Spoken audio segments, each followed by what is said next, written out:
Roger, thank you very much for inviting me. It's a pleasure to be back in Jerusalem. I haven't been here for, must be nearly 20 years, but I first came here in 1970, which is a very long time ago, and it has changed a bit since then.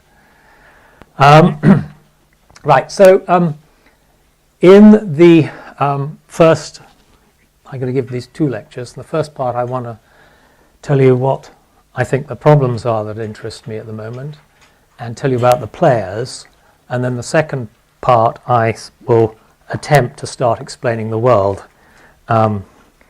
So, in the beginning, 1953, structure of DNA, which was a complete revelation insofar that it provided an immediate explanation for how information was encoded, and it also provided an immediate potential mechanism for propagation of the genetic material. Sadly, it provided no information whatsoever as to the total propagation of that genetic material. Basically, it helped us to explain replication, but it didn't help us to explain segregation, which is an equally important part of the propagation of genetic material. Nevertheless, it was a very important beginning. Now, one of the first questions that emerged from the structure were Watson and Crick correct? Was replication semi-conservative? And most of you have been brainwashed by the Caltech school that the most beautiful experiment on Earth was the Mendelssohn-Stahl experiment. It was a very beautiful experiment. But many of you probably are not familiar with an experiment that was done a year before Mendelssohn-Stahl's experiment by a gentleman called Taylor. And what he was working with plants, I'm glad to say, after the last talk. They were not photosynthesizing, they were seedlings, but they were dividing very rapidly. And this was an era when they just got the radioactive isotopes of thymidine, which you could incorporate into DNA. And so they took these seedlings, rapidly replicating, and added the thymidine for a few hours, and then washed it out and chased it. Okay, so the thymidine would be incorporated into the DNA, and then they allowed the cells to go on through the next 1 cell cycle, 2 cell cycles. There was a little trick, which I won't go into, but they actually incubated the cells in the presence of colchicine to prevent the chromosomes being segregated. But basically the cells went through multiple cell cycles. Now, of course, the Watson and Crick model predicted that if DNA was replicated semi-conservatively, that after the first mitosis, after the pulse chase, that both of the two chromatids would be equally labeled. And then after the second mitosis, it predicted that then only one of the two chromatids would be, you'd have one fully labeled and one fully unlabeled chromatid. That was the prediction. Sort of, as you will see, that prediction was founded on an assumption that nobody made at the time. Now, so then what they did is they then got they got these cells and I'm not quite sure how they treated them, but they then covered them in an emulsion of a photographic emulsion, was able to see from which chromatid the radioactivity was deriving. And what they found was, sure enough, after the first cycle, both of the chromatids were labeled.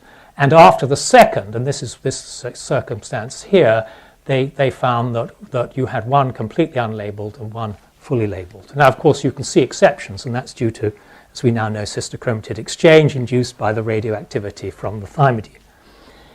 So, Watson and Crick were right about semi-conservative replication. Now,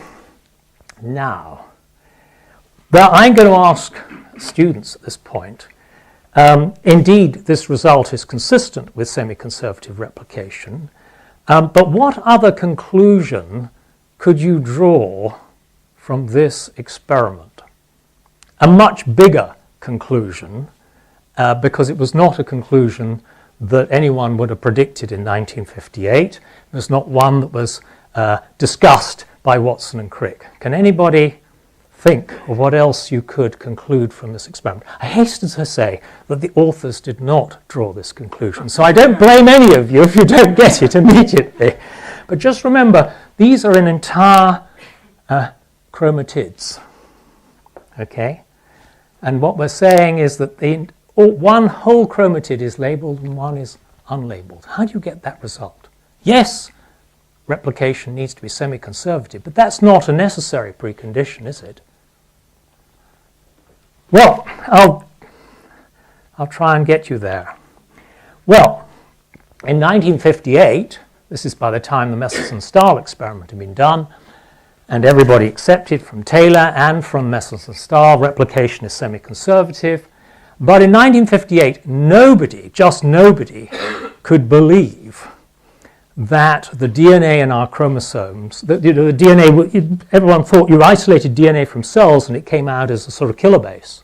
And so they thought that chromosomes were made up of little segments of DNA and then they were somehow joined together. Okay? Each segment was replicated semi-conservatively. And one of the reasons why people thought that our chromosomes were made out of little bits of DNA was, one, nobody could conceive that DNA could be so big that you could actually see it down a microscope. But secondly, there was a big problem that Delbruck had just realized from the Watson-Crick model, is when you unwind the DNA, you create this huge problem of the topological problem. And of course, the longer the DNA, the greater the problem was. And so one of the solutions was the DNA was so short that you could deal with that topological problem. Anyway, that's 1958, and then if you looked at, sort of say, that was a picture I take from a gentleman called Fries. It's actually a very interesting theoretical paper written in the Cold Spring Harbor Symposium in 58.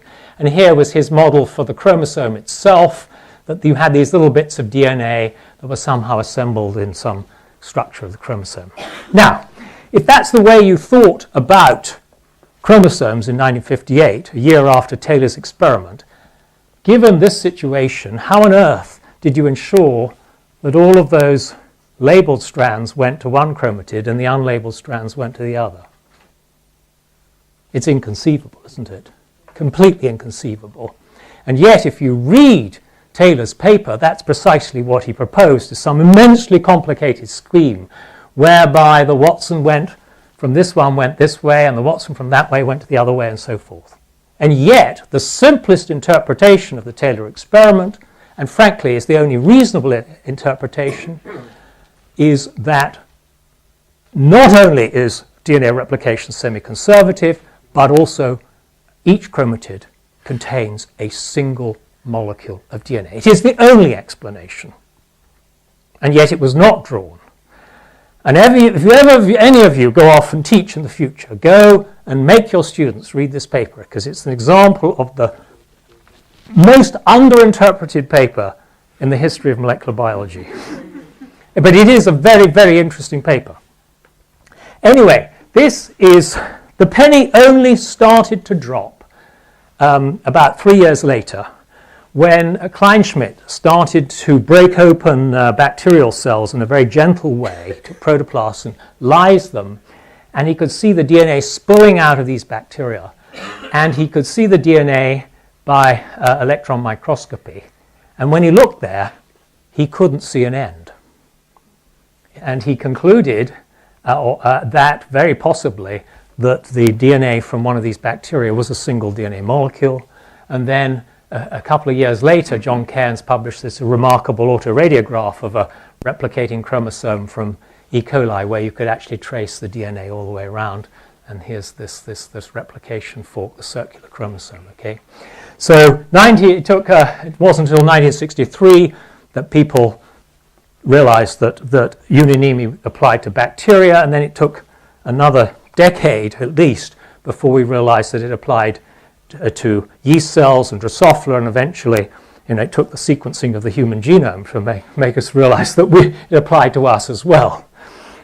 Anyway, that's the point, is that each one of our chromosomes, on average in a human, contains about 5 centimeters of DNA. And that's an awful lot. And to appreciate, I didn't fully appreciate, I mean, I've seen these electron micrographs, but to get a sort of physical feeling of the fundamental problem this poses, came home to me about 5 years ago when I bought a dilapidated vineyard in the south of France. And to grow grapes, you have to have a trellising system to organize the vines as they grow up.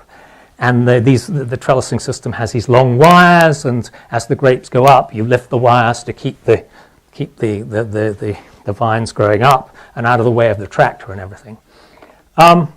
Now, of course, they were all broken and they needed replacing. You pull them out, and of course they were super coiled because they'd come off a roll.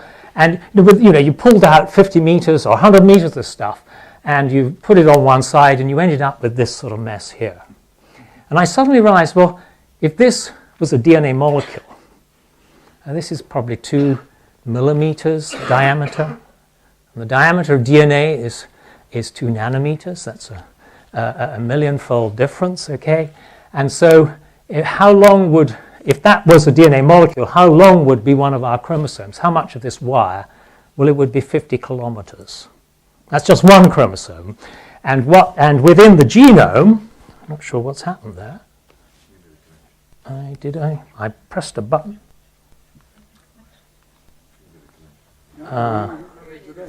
Okay, so the whole genome in one of our cells is 2,000 kilometers of this. So how on earth is that organized? And that's the fundamental problem that I wish to discuss with you this afternoon. Well, those DNA threads are somehow woven into chromosomes. And they're woven into chromosomes not only in mitosis, but of course also in interphase, where we know that each chromosome occupies a defined territory. And I now want to try and lay out to you what I see as being the fundamental aspects of chromosome structure that need explaining. People have referred to this as going from interphase into mitosis. They've referred to this process of chromosome condensation. But this is just a word, and it actually conveys nothing, and it's actually nothing to do with condensation, as any physicist will tell you. And I think that the problem needs to be deconstructed, and this is the way I deconstructed it about 16 years ago. And the first mystery, as far as I was concerned, was why was it when you packaged the chromatin from an interphase cell into a mitotic chromosome, it was supposedly condensed. Why was it condensed into a cylindrical structure and not a spherical structure? And that's actually a non-trivial problem. There's not a trivial explanation to that. Why is it that the chromatid is, as it were, collinear with the DNA molecule? And you produce this cylindrical structures. That's the first question. The second question is that these chromosomes are going to attach to microtubules via their kinetochores, or you're going to pull on them. And when you pull on the kinetochore, you want the rest of the chromosome to come with it. That's what mitosis is all about. You do not want the chromosome to be like a ball of wool, which when the kitten starts playing with it is unraveled. You only need a kitten and a ball of wool for 5 minutes and the wool's all over the floor. And chromosomes are not balls of wool. Somehow you pull on one end and the rest of it goes with it. There is a chromatid, there is a cohesion that holds the whole thing together. And for example, John Marco, who's a physicist, has done some nice, he can actually measure the Young's modulus of chromosomes. There is a clear axial structure, and there's a certain elasticity or rigidity of this structure such that the whole thing holds together. So what confers the cohesion along the longitudinal axis of the chromosome? Thirdly, and this is, I think, one of the most remarkable things, is when you package the DNA from one sister DNA, it's packaged into one chromatid, and whereas its sister DNA is packaged into another chromatid. We'll call this chromatid individualization. In other words, how on earth does the telomere at one end of this DNA molecule know that it's on the same molecule as the telomere down here? And yet all of these sequenced, are segregated into a single chromatid. The two chromatids are not muddled up together. Okay, how does each DNA know its identity within the chromatid? This problem of chromatid individualization is fundamentally what is going on in the segregation of bacterial chromosomes. This is the basic unit of chromosome segregation. Everybody thinks chromosome segregation is about microtubules pulling on kinetochores and move, but the fundamental unit of chromatid segregation is this business of chromatid individualization. That's the part that is common between us and bacteria. And this is the part, the heavy lifting, as it were, of DNA segregation is done without microtubules. The microtubules come along later and then move them much greater distances. And this is the part that's common between E. coli and the elephant, as Jacques Monod would put it.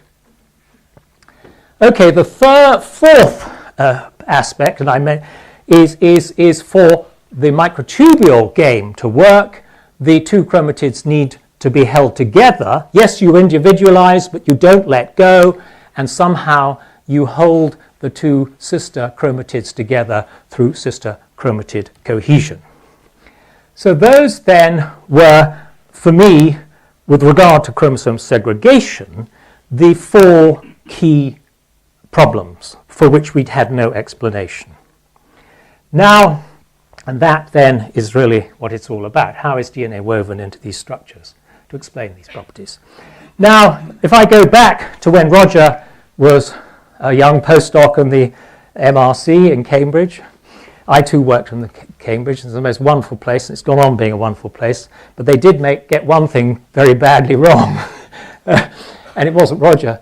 But anyway, they did popularize the idea that that nucleosomes were the source of all chromosome structure, and that they had various. Anyway, we do know that all our DNAs and eukaryotic cells are packaged into nucleosomes, and over the years, particularly the Cambridge model, it has pushed the idea that then the chromosomes are built out of higher order folding of these 10 nanometer fibers. And there's been a great deal of debate about... There was never any evidence. Exactly, and the best evidence turned out to be a complete artifact. It was small angle X-ray scattering that turned out to be ribosome contamination. Never any. So it went on, but this went on being in the textbooks for about 30 years without any evidence. So do not believe everything you see in textbooks. But literally, I mean, for 30 years it was in every textbook that was ever written. So there was a problem. There were two fundamental problems with it. Even in the absence of evidence, it might have still been true, but there were two fundamental problems with this idea. One was the known properties of nucleosomes provided no explanation for any of those four properties that I've told you about, which is a very key problem. And what I mean, no explanation. Okay, our job is to explain the world. Secondly, nucleosomes are completely missing in bacteria, and they've got the same problem. Okay, so that was really the problem with nucleosomes. It's not that they don't contribute, but it can't be anything like the solution. Now, I think the first clue as to what might be going on stemmed from the cytologists. This is a beautiful picture from Joe Gall, I think, from way back in the 60s. But such pictures were probably taken much beyond that. And these are so-called lampbrush chromosomes, I think from Amphibia. These are a meiotic chromosome. So these are actually bivalent chromosomes. You've got 4 chromatids here. You've got 2 sisters here and 2 sisters here. And what you can see at this particular stage, they're very actively transcribing cells because they're producing all the proteins that's required for development in an animal cell. And what you can see is the chromosome has clearly an axial structure, and from that you can see these loops, which is where all the transcription is taking place, that are emanating from this axial structure. So the idea that chromosomes might have an axial structure and most of the DNA is in the form of loops coming out of that axis really stemmed from looking at these lampbrush chromosomes. And if none of you ever heard of lampbrush chromosomes, you should go off into the library and brush up on your lampbrush chromosomes. So they're very, very important. So this led Uli Lemli in the late 1970s to suggest that that actually along the longitudinal axis of the chromosome there was a sort of proteinaceous scaffold, and the DNA was sort of hung onto that scaffold. It was sort of attached to the scaffold and organized by the scaffold. The key idea is you had this autonomous proteinaceous structure, and then the DNA was organized around that, and to generate, and that's it was inspired partly by the lampbrush chromosomes, but also partly by his finding that when he extracted chromosomes with high salt, or other kinds of ionic detergents, that he could get an insoluble proteinaceous sort of structure. This is EM structures, a sort of residue running along the axis of the chromosomes, and all the nucleosomes had been extracted. And he even identified a couple of proteins associated with this insoluble material, and it turns out they turned out to be one of them was topoisomerase 2, and another one turned out to be a subunit of condensin, as we'll find out later. Now, many years later, John Marco did a very simple experiment. He was able to get newt chromosomes and get them out of a cell and attach them, the two, they're very big chromosomes, and attach them little glass needles and pull on them, and he was able to measure the Young's modulus, the elasticity or the rigidity along the longitudinal axis of those chromosomes. And he said, well, if Lemli is correct, the thing that confers the elasticity of the longitudinal axis should be this proteinaceous scaffold, so if I then cleave the DNA, it shouldn't affect the elasticity. But that's not what he found. What he found was when he cleaved the DNA, he could cleave it down to about 50 kilobases, and nothing much happened. But once he got below that, down to about 20 kilobases, the whole thing unraveled. And so what these experiments showed was the longitudinal axis of the chromosome was not purely protein. You needed the structure of the DNA to give you this rigidity along the longitudinal axis. Okay, and that really said the scaffold hypothesis was clearly, in its pure form, was clearly incorrect. Actually, there were two problems with the scaffold hypothesis. One was the Marco experiment showing that actually there isn't an autonomous proteinaceous axis.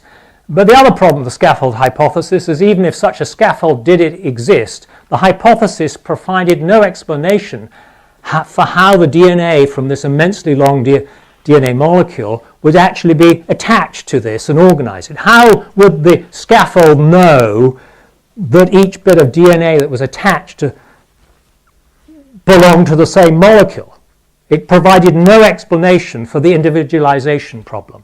Okay, so the scaffold hypothesis was, I would say, more a description rather than an explanation for the chromosome. It didn't really explain what one needed to explain. I hope I'm not being too rude about it. Now, okay, you may think we've had enough problems, and most of you have never lost sleep over any of these things, but some of you may have lost sleep over this one. So this is another, you may think, a very different problem. It started in the 1980s when Walter Schaffner discovered that in eukaryotic cells that transcription is initiated from transcription initiation sites to which closely associated with which would be promoters, analogous to what happens in bacteria, but that most genes in eukaryotes, for these promoters to work, they need an enhancer, and this enhancer could be many hundreds, if not many thousands, if not many tens of thousands, or if not even many hundreds of thousands of base pairs away, as we now know. And this is now a sort of general, this is how genes are regulated in eukaryotic cells, and of course it lends enormous flexibility, and without it you would not be able to have these complex developmental development that we have. But the enhancer generated a problem because you had the enhancer, you had the promoter, here's the start of transcription, and the enhancer was miles away. So assuming the enhancer was not working like gravitation, that is instantaneously over distances, which of course we still have no explanation, presumably at some point the enhancer had to contact the promoter, and so everybody said, oh, well, no problem, somehow the thing loops over and the enhancer touches the promoter, you create a loop and you've solved the problem. Well, not really, because if you think about it for a second and a half, you realize that really does not solve the problem. So the idea was that simple diffusion of these DNA sequences, they're diffusing around, they bump into each other, enhancer meets promoter, and everybody's happy. But no, because here's your enhancer, and here's your promoters down here. How does it know which promoter to bump into? Okay, there's no way of knowing. You'd have to propose there was a code that connected every enhancer to every promoter. It might be a real epigenetic code. I hope I'm not being too rude to any epigeneticists here, but there isn't much evidence. There may be some specificity for enhancers to their promoters, but there's clearly, life would be too complicated if every enhancer and every promoter had some code connecting them. So somebody's got to regulate this process such that a given enhancer will activate a cognate promoter, but not a non-cognate promoter. How on earth does that work? Now, you really do need to lose sleep over that problem. Well, we know that now, and I think the work that has best shown this has been published only quite recently from a group in Berlin, the Mundlos group. And they've done some beautiful work in real development, in humans, in mice, and they've really put in what I call enhancer insulation onto the map. The idea is essentially that enhancers can only activate a promoter if they belong to the same compartment on the chromosome, and that there are boundary elements that mark the boundaries of these compartments, and if the enhancer is within the same compartment, it can activate the promoter, but if it's in a different compartment, it cannot. And then, of course, there are various deletions which you can find in either humans or you could make in mice, and you flip and you say, here's the putative boundary, and you have an inversion. Now the enhancer finds itself in the wrong compartment and it activates the wrong promoter, and that's what they found. And they described all sorts of things, inversions, duplications, deletions, and everything fits with the idea that there's some boundary element here that ensures that this enhancer cannot activate this promoter here. Okay, so this is the concept of insulation, and work starting with Gary Rosenfeld's lab has identified a very important site-specific DNA binding protein called CTCF, which is thought to be synonymous with these boundaries. CTCF, a CTCF binding site, it seems to be a feature of these boundaries between these compartments. Yes? How long should these boundaries be? I mean, can it be that you have more than one enhancer or more than one promoter per compartment? Absolutely. I'm not an expert in this area. We'll come back to that in the second lecture, because I'm going to come back to this issue. But I just want you to start thinking. You're starting to ask the right sort of questions. But again, I'm not Roger. You have to ask Roger or somebody who works on transcription. Okay. I know about the problem. I don't know about the solutions. The answer is that you can have a series of promoters within a compartment, and there may be some tissue specificity, and there may be an order at which, it all gets very complicated, but this fundamental idea that enhancers are restricted into which set of promoters it can activate, it has to be, as it were, governed by this sort of compartmental boundary in the genome. But this is all very phasey and woolly at the moment, and you realize, but we'll get a bit harder later on.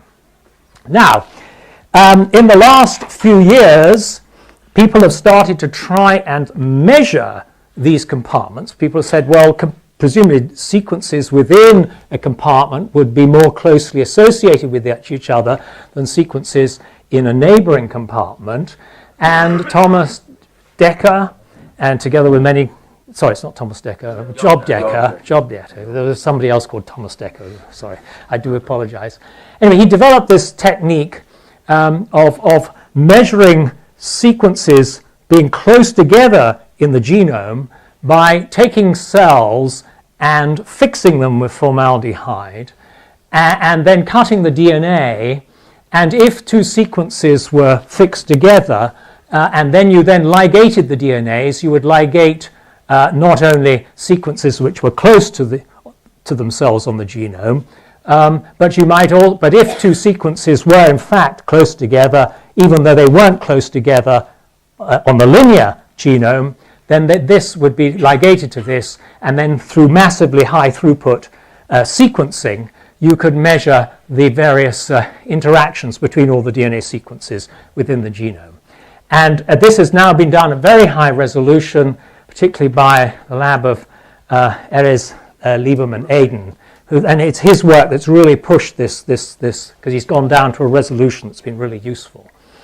And what you see is that, of course, most of the interactions are on the diagonal. Sequences that are close together each other are more likely to be ligated to each other. Okay, that's what you expect. You expect to see the diagonal, but then you also see stuff off the diagonal. And what I want to point out are these, as it were, these boxes here. And what that's saying is that in this particular interval in the genome, all the sequences in this interval are more likely to be ligated together with any one of those sequences in that interval than sequences in an adjacent interval.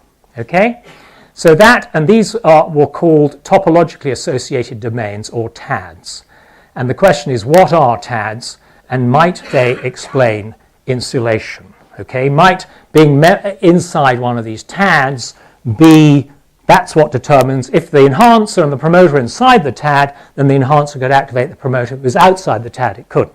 And we're going to come back to that in the next lecture. But I just want to bring this up as a problem. Okay? Enhancer promoter. So much for the problems. And here I think I'm going to introduce the players who I believe are going to provide the solutions to some of these problems. And really I think a key breakthrough happened in the 1990s.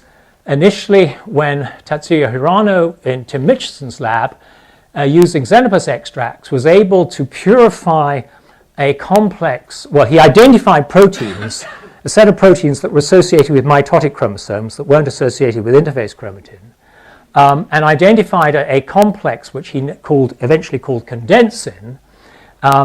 And if he could take sperm chromatids and put them into one of these Xenopus extracts, and initially the sperm chromatin would decondense, and then he'd send the extract into mitosis, or a pseudo-mitotic state, and the chromatin would then would then build chromatids, sort of mitotic chromatids. Okay, and then if he depleted the condensin from this extract, then it could no longer form chromatids. But if he added back purified condensin, it produced chromatids. So basically, condensin was absolutely fundamental for building this chromatid structure in mitotic chromosomes. The only problem is the geneticists then got involved and started knocking down condensin subunits in yeast and in Drosophila and worms and RNAi and human cells and so forth, and none of them could see this result. They all agreed that the cells had problems in mitosis, there were a lot of anaphase bridges, but nobody could see any effect on building chromatids per se. And we revisited, together with Tatsuya a few years ago, this issue. Is condensin really involved in building chromosomes? And we were able, what we did is we depleted this in oocytes, normally producing these beautiful bivalent chromosomes. And this is what you saw if you depleted the condensin complexes in those oocytes. So in my view, Hirano was absolutely correct. Condensin is absolutely fundamental to building chromatids in mitosis and meiosis. And what is remarkable is when it does this, it ends up running along the longitudinal axis of the chromatids. Okay, so there is a protein that's running along the longitudinal axis. It's condensin. It happens also to co-localize with topoisomerase 2. And one of the Lemley's proteins that he identified from his scaffold preps was one of the subunits of condensin. Okay, so condensin, very, very important player. The next key finding was made in my lab and in Doug Koshland's lab a year or two later, when we identified mutations in yeast which were mutants which were defective in the ability of cells to hold sister chromatids together. And this enabled us to identify a second complex called cohesin. And cohesin is a first cousin of condensin. It's related to condensin. And it turns out that we now know rather more about the structure of cohesin than we do about condensin. So I'm going to tell you about cohesin now, and then I'll come back to condensin later. So we've been collaborating for many years with Jan Löwer's lab in LMB, and there are a number of other labs in on the act now. Hung Tao Yu in Dallas is doing some lovely work, and Stefan Gruber, an ex-student of mine, and Steve Harris. There are a number of, it's great because there are a lot of good structural biologists working on this. But we've got a lot of the bits and pieces, but we don't have the, how they're all put together. But our model of cohesin is the following at the moment. At the heart of it is this heterodimer of these SMC proteins. They're rod-shaped proteins. They have a dimerization domain at one end, and they dimerize to form a V-shaped SMC heterodimer. They're SMC3 and SMC1. And then a third subunit called a chlysin. Its N-terminal domain, these are very long coils. They're intramolecular coils. So it goes here, up here, and down here. The N-terminal domain of the chlysin binds to the coil as it emerges from this domain here, and the C-terminal domain binds to this domain down here. And so what happens is that the chlysin takes this V-shaped heterodimer and turns it into, topologically, a ring. Okay, it's a tripartite hetero-trimeric ring. And these are very long. These are 50 nanometers long. They have breaks, so they may have particular places where they're more flexible. So dimerization domain, and you form this ring structure. SMC1, SMC3, and this is called the chlysin subunit after the Greek kleo, to close. Crucially, these domains here, which are actually made up of the N and C terminal domains of these proteins, form our ABC-like ATPase domains, okay, both of them. This is one ABC-like ATPase domain. Here's another one, SMC3 and SMC1. These ATPases, when ATP is bound, the ATP will bind to the domain of SMC1. It will bind to the pocket in SMC1. It will also bind to the pocket SMC3. And the phosphates of each of those molecules will then bind the other subunit. So in fact, what will happen is that in the presence of ATP, the two domains will come together, and you'll have those pair of ATP molecules sandwiched between these two heads. So essentially, these are ATPases that work by, in the presence of ATP, the heads will come together and sandwich a pair of ATP molecules, and only then and only then can those ATP molecules then be hydrolyzed, and then they will disengage. Okay, so this is the ATPase hydrolysis cycle of those two heads at the end of the V-shaped SMC heterodimer. And so that is the core of the cohesin complex, this ring. But there's another very important player is another complex called the SSC2-4 complex, something identified in my lab. And it is composed of a very large protein called SSC2. It's called NIPBL in humans, and its N-terminus binds a protein called SSC4.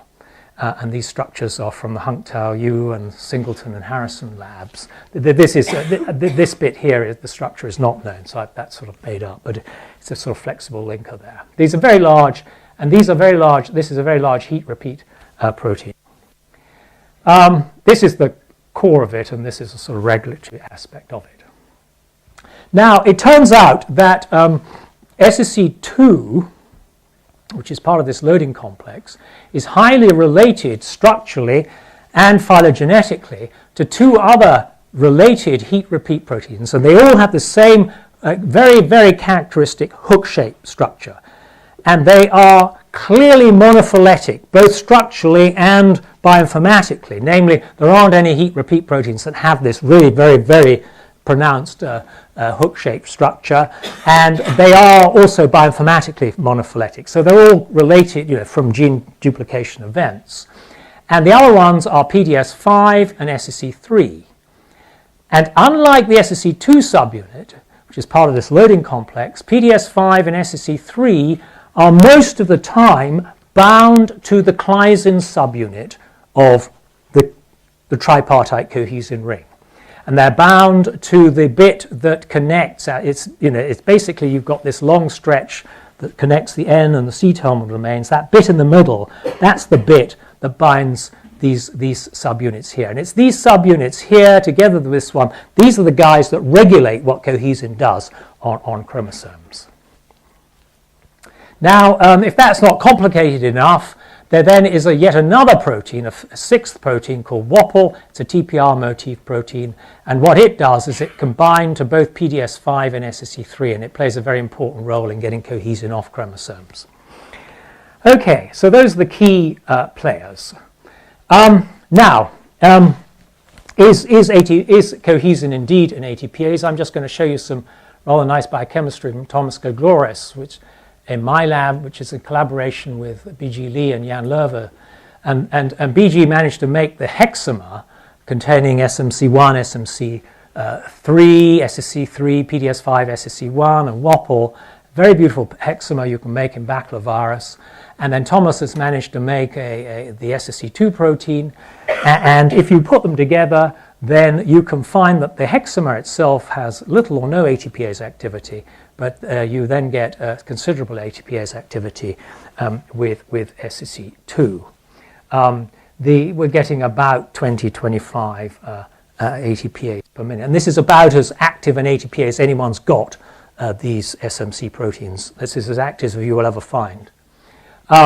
This is really correct because you can actually make mutations that are defective, that are predicted from ABC transporters to be defective in hydrolysis, and you can see the hydrolysis is completely defective there. So this is real ATP. And interestingly, the hydrolysis is greatly stimulated by adding DNA at high molarity. Okay, so it's a DNA SSC2 stimulated ATPase.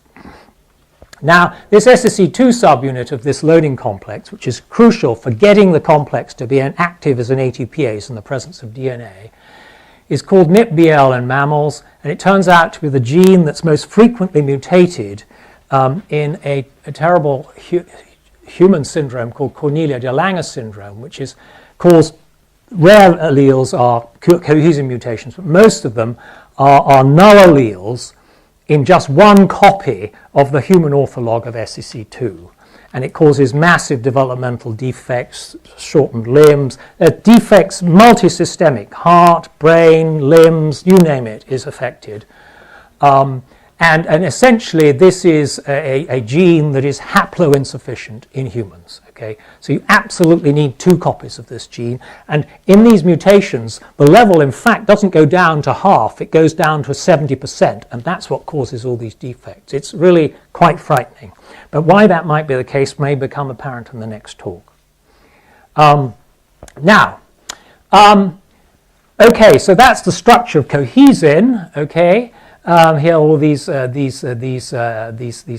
regulatory proteins down here that bind to the Claisen, and it turns out that okay, that's not meant to be there. Something happened here. Anyway, the point is, condensin has a very similar structure to cohesin. We don't know quite so much about individuals, but from bioinformatically, it's predicted. It too has these regulatory subunits, these proteins related to these subunits down here, and so essentially, cohesin and condensin are really very closely related complexes. They not only form these tripartite rings, but the Claisen subunit binds these large hook-shaped heat repeat proteins that regulate the activity. Right. Now, okay, so that's what that's what you were meant to see there. Okay. So now not only do cohesin and condensin actually look like each other from a structural point of view, but in fact it turns out they have very similar properties. You remember those lampbrush chromosomes, those cells in diplotene, and you saw the axis a lot and the loops coming out of it, okay? Well, in fact, it turns out that you'll find that it's cohesin that runs along the longitudinal axis of those lampbrush chromosomes. So in meiosis, it's cohesin that forms the longitudinal axis of chromosomes, not condensin, not until at least the cells go into the chromosome segregation phase. So cohesin, like condensin, can also organize DNA along a chromatid axis, okay? And that's we've known for a long time. I mean, people like Ura has known about this, but most people have not. But more recently, it's become apparent that cohesin can also do this in mitosis. So here's condensin running along the longitudinal axis. In this particular case, it's happened to be bivalent chromosomes, but the same in mitosis. And here's a situation here. Can you see here? Can you see that they're chromatids here? This is not a mitotic cell. This is an interphase cell. It's a U2OS cell in which one has knocked out that WOPL subunit that it binds the PDS5 and SSE3 subunits. And in that, when you mutate WOPL in you and me or in a yeast cell, what happens is cohesin goes onto chromosomes and can never come back off again. So you stop its turning over. And what happens under those circumstances is now the interphase chromatin, which supposedly had no structure, maybe you had these compartments, the chromosome territories, cohesin now builds chromatids. Okay, they're not quite as beautiful as mitotic chromatids, but they're clearly chromatids, and cohesin is running along the longitudinal axis. So the bottom line is that cohesin and condensin are not only phylogenetically and structurally related, but they also share this key ability to organize DNA into chromatids, in which you have an axial structure in which cohesin or condensin will accumulate, and with loops of DNA coming out of this axial structure. Okay? So cohesin and condensin, basically, cohesin is condensin, but with knobs on. It can also do sister chromatid cohesion. That's the way I look at it. And condensin is highly specialized to doing it particularly well. The thing they share is condensin can do it particularly well when cells go into mitosis, and only does it when mitotic kinases become active and so forth. Now, the last thing I want to say in this introduction is to look at the very big picture. I've told you about cohesin and condensin, and they're regulated by these heat repeat hook-shaped proteins. Now, they're not the only members of this family, because bacteria also have SMC glycine complexes that form rings, just like cohesin and condensin. And there's a it turns out there's a third complex in most eukaryotic cells called the SMC5-6 complex, which is yet another family. It's a heterodimer SMC5, SMC6 with a glycine that connects the two heads, just like in cohesin and condensin. However, what has emerged from the work of Gruber and Palachek and from a collaboration we did with Joe Marsh's lab in Edinburgh recently is the following, is that the regulatory subunits to bind to the glycines of the bacterial SMC glycine rings and the SMC5-6 glycine rings, the regulatory subunits are a set of proteins called chites. They are basically tandem winged helices. So it's a pair of winged helices together. And they bind to the bacterial ones. They bind to the E. coli one, which is again a weird one, but it's the same family. And they're also binding to the glycine of SMC5-6. So it looks like the primordial SMC glycine complex, the regulatory subunits, where they're called these so-called kite. They would be named chites because of the sort of kite-like shape of these winged helices. Now that's a very interesting finding because basically these are not bacterial condensins. You read about this stuff, people refer to bacterial condensins. That's a complete misnomer. They're not condensins. They are the equivalent. The equivalent complex in eukaryotes is not condensin, it's the SMC5-6 complex. And what we've discovered is that these heat repeat proteins from cohesin and condensin are monophyletic. the structural data shows that they're structurally related, and what we've also shown is that, contrary to what was thought and being claimed, they do not exist in the SMC5-6 complex. So basically you've got these two major branches. You've got the ring, the chlysin, and regulatory proteins that bind to the chlysin, and one branch you've got the kites that bind to the chlysin, and the other branch you've got these repeat containing proteins associated with chlysins, which stands for HAWKS, hawks. And as you all know, kites and hawks are different sets of birds of prey. So that's it for the for part one. Is the players are either kite-containing SMC chlysin complexes or hawk-containing SMC chlysin complex. So I think we should go and have a cup of coffee and come back, and we'll try and start to explain the world.